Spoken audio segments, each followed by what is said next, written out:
तो जनवरी जो है हम सर्वाइकल कैंसर अवेयरनेस मंथ के रूप में मनाते हैं और सर्वाइकल कैंसर भारत में नंबर 2 का कैंसर है जो महिलाओं में कॉमनली पाया जाता है। अच्छा। और पूरे दुनिया में अगर कहा जाए तो चौथे नंबर पे ये कैंसर कॉमनेस्ट कैंसर है महिलाओं के का।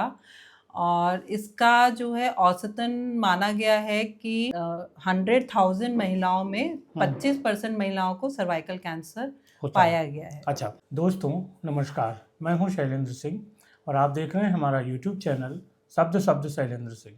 आज हमारे साथ बेहद खास मेहमान हैं डॉक्टर वैशाली जैन जी, जिनका डीवा IVF के नाम से सेंटर है, और हम लोग बात करेंगे आज सर्वाइकल कैंसर की। कि मैं एक स्त्री एवं प्रसूति रोग विशेषज्ञ हूँ और मेरा 25 साल का अनुभव विशेषज्ञता में, और मेरा जो स्पेशलाइजेशन है वो हाई रिस्क प्रेगनेंसी है। मैं IVF इनफर्टिलिटी स्पेशलिस्ट हूँ और उच्च तरीके की लैप्रोस्कोपी एंड हिस्ट्रोस्कोपी करती हूँ।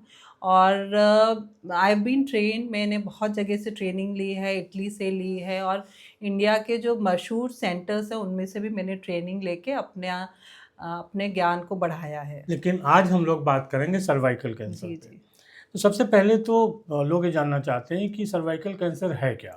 देखिए, सर्वाइकल कैंसर बच्चेदानी का मुंह या ग्रीवा बोलते हैं उसको, उसका कैंसर होता है। उसमें असंतुलित तरीके से, अनियंत्रित तरीके से वहाँ पे जो कोशिकाएं होती हैं वो डेवलप हो जाती हैं जो कैंसर का रूप ले लेती हैं। अच्छा। और जो है ये दूसरे नंबर का, जैसे मैंने बताया, महिलाओं में दूसरे नंबर पे कॉमनेस्ट कैंसर है। इसका जो है मेन 2 पॉजिटिव पॉइंट है, 2 नेगेटिव पॉइंट है। पॉजिटिव पॉइंट ये है कि ये जो है इसके प्रिवेंशन है वो काफ़ी हद तक, ये एक ही कैंसर है जिसके लिए वैक्सीन आ गई है। और दूसरा, इसको स्क्रीन कर सकते हैं। इसके कुछ टेस्ट होते हैं जिसको हम स्क्रीन करने से हम इसकी बीमारी को जितनी जल्दी हो सके प्री इन्वेजिव समय में भी रोक सकते हैं, जानकारी ले सकते हैं। और दिक्कत ये है कि एसिम्प्टोमेटिक है, मतलब ये इसके कोई सिम्टम नहीं होंगे और जब बीमारी एडवांस स्टेज में होगी तब इसके सिम्टम्स आपको मिलेंगे।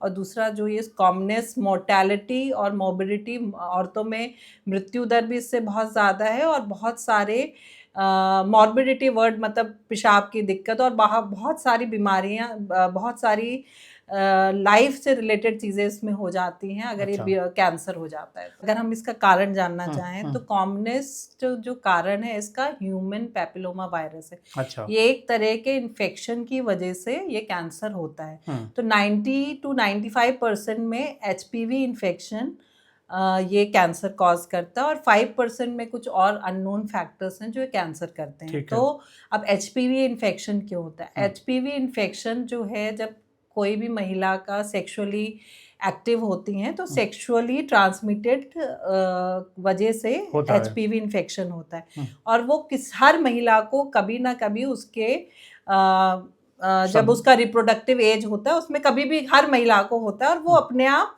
खत्म भी हो जाता है। अच्छा। लेकिन कुछ महिलाओं जो इम्यूनो कम्प्रोमाइज हैं, जिनकी इम्यूनिटी कम है या उनको बार बार इन्फेक्शन हो रहा है और पता नहीं चल रहा है, तो उन महिलाओं को वो प्री इन्वेजिव कैंसर में या अर्ली स्टेज कैंसर में या लेट स्टेज कैंसर को डेवलप कर देता है।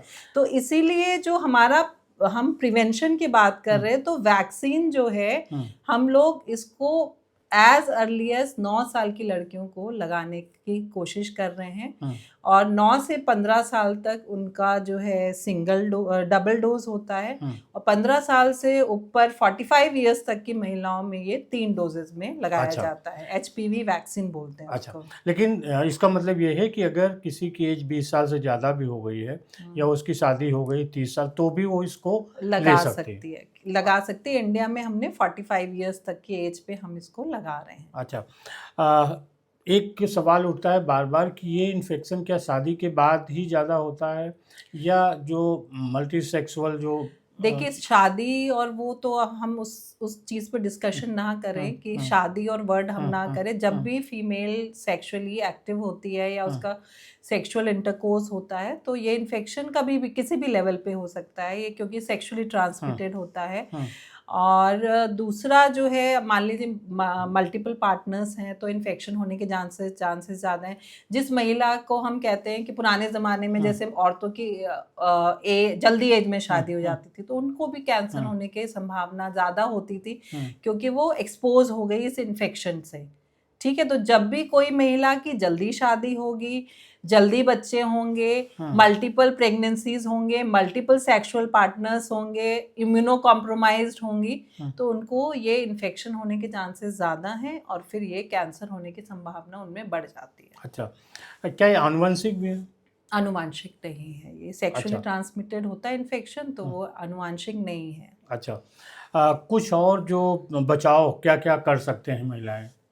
देखिए, बचाव में तो यही है कि एक चीज़ तो वैक्सीन है। आपकी बेटी, आपकी अगर आपके पास आपकी बच्चा है, आपके पास बेटी है आपकी, तो आप उसको 9 साल की उम्र में वैक्सीन लगाइए। दूसरा, इसका जो बहुत ही अच्छा और सरल उपाय है, स्क्रीनिंग। ये एक कैंसर है कि हम इसको आराम से स्क्रीन कर सकते हैं और हम इसको डिफरेंट स्टेजेस में आइडेंटिफाई कर सकते हैं अर्ली। और जैसे अगर हम उसको प्री इन्वेजिव स्टेज में आइडेंटिफाई करते हैं तो ये कैंसर बहुत स्लो ग्रोइंग होता है, तो 7 से 8 साल लगते हैं इसको ग्रो होने में, प्री इन्वेजिव से इन्वेजिव जाने में। तो आपके पास काफ़ी टाइम होता है और उसमें हमारे 2 टेस्ट होते हैं, पैप्समियर टेस्ट बोलते हैं और एक HPV टेस्ट होता है और एक कोएस्टिंग होता है। कोएस्टिंग में क्या करते हैं कि हम पैप्समियर और HPV या Pap smear oblique liquid based cytology, इसमें हम ग्रीवा की कुछ कोशिकाएं टेस्टिंग के लिए लेते हैं और उसको हम चेक करते हैं। अच्छा। और फिर उसमें हमें पता चल जाता है कि वो प्री इन्वेजिव है कि नहीं है। प्री इन्वेजिव की भी 3 स्टेजेस होती हैं, माइल्ड, मॉडरेट, सिवियर। तो जो माइल्ड वाला इन्फेक्शन होता है वो यूजुअली अपने आप थोड़ा बहुत एंटीबायोटिक देके सही हो जाता है। जो मॉडरेट और सिवियर वाला होता है वो कुछ ट्रीटमेंट हम करते हैं जो बहुत ही सिंपल से ट्रीटमेंट हैं, जैसे एक ठंडी सिकाई कर दी हमने, थर्मल एब्लेशन कर दिया हमने, या फिर एक लीप प्रोसीजर होता है, कोन बायोप्सी होती है, तो इससे आपका प्री इन्वेजिव लीजन्स भी करेक्ट हो जाते हैं। अच्छा। उसके बाद आपका इन्वेजिव कैंसर आता है। तो अर्ली इन्वेजिव अगर आ रहा है, अर्ली स्टेज कैंसर आ रहा है, तब भी आपके बहुत समय है आपके पास उसको, और उसके लिए भी बहुत सारी सर्जिकली भी उसका जो हम कहेंगे कि एक उसका आउटकम जो है बहुत अच्छा है। 5 ईयर सर्वाइवल रेट भी उसका अच्छा है। हम कैंसर का जो है हम 5 ईयर सर्वाइवल रेट में बात करते हैं। हाँ, अगर एडवांस स्टेज है तो आपको सर्जरी नहीं होगी, रेडियोथेरेपी होगी। तो आपको, अगर हमारे पास 2 स्क्रीनिंग मेथड हैं, पैप्समियर या लिक्विड बेस्ड साइटोलॉजी, उसको हम HPV टेस्टिंग कर लें। HPV टेस्टिंग से हमें पता चल जाएगा कि आप हाई रिस्क ग्रुप में हैं कि नहीं। अच्छा। और पैप्समियर से पता चल जाएगा कि उस समय आपको आपकी कोशिकाओं में कुछ चेंजेस हो रहे हैं कि नहीं हो रहे हैं। तो ये किस किस एज ग्रुप में महिलाओं को कराना चाहिए? हम जो है इंडिया में यूजुअली हम लोग 30 साल की उम्र से चालू कर देते हैं ये टेस्ट करवाना। और जो पैप्समियर का ड्यूरेशन होता है वो एवरी 3 इयर्स कराना होता है। और जो LBC HPV का, अगर HPV के साथ कंबाइन कर रहे हैं, LBC HPV हम बोलते हैं, तो एवरी 5 इयर्स हमें करा के चेक करना होता है till the age of 70 years. 70 साल की उम्र तक आइडली, मतलब अगर हम कहें तो आइडली 70 साल की उम्र तक आपको ये टेस्ट कराना चाहिए, अगर आपके पास बच्चेदानी है तो। अच्छा। हाँ, अगर बच्चेदानी निकल गई है तो कोई टेस्ट की ज़रूरत ही नहीं है। ओके, मतलब आमतौर पे देखा गया है कि जो बहुत सारी महिलाएं कुछ प्रॉब्लम से जिनकी बच्चेदानी निकल जाती है, हाँ, उनको फिर इससे खतरा नहीं रहता, इस टेस्ट की ज़रूरत नहीं होती है। ओके। कुछ और जो हम लोगों की बातचीत में रह गया हो और आप बताना चाहती हैं?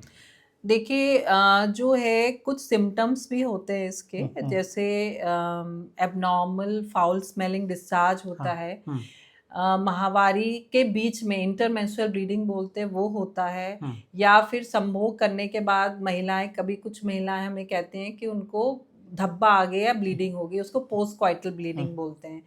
तो ये 2-3 सिम्टम्स हमें ध्यान में रखने हैं कि इस तरह के अगर आपको सिम्टम्स आ रहे हैं तो डॉक्टर से अवश्य मिलें।